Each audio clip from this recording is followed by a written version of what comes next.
I often get asked, why are there so many smartboards just sitting there collecting dust?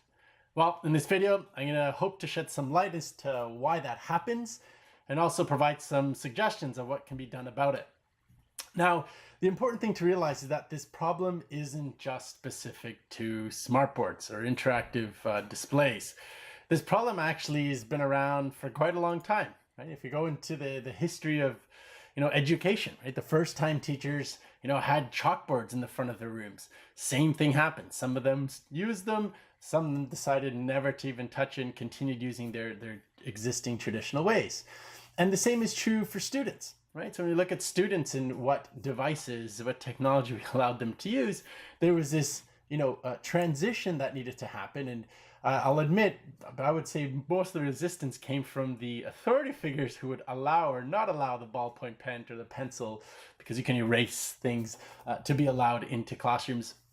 But even with tablets and Chromebooks, you see some kids gravitating towards them and some kids deciding not to use them as their tool of choice.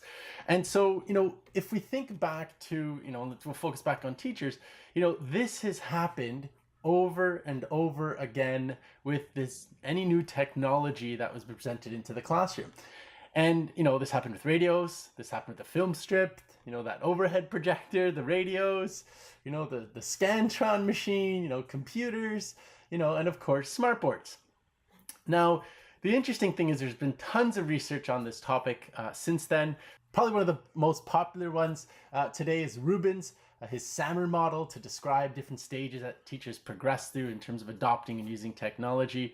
But there's others. Probably one of my favorite most research-based is by SEDL. It's an affiliate of the American Association of Research, and they actually looked at evidence-based research as to the stages that teachers go through in adopting something new, not necessarily technology. And it's probably one of the most robust. Lots of researchers use them when they're trying to pinpoint difference between impact and implementation success. And for the purposes of this video, I decided to go with the father of this topic, which is Everett Rogers. And if you haven't read any of his books, this is 5th edition, Diffusion of Innovations. It's a pretty hefty read, but a really good read. And it's not just on technology. It's really answering the question, how is it that some people take more time to adopt and some people don't adopt at all than others? So I'm going to use his kind of framework to give you a picture as to, why that happens and why we have some teachers using technology more so than others.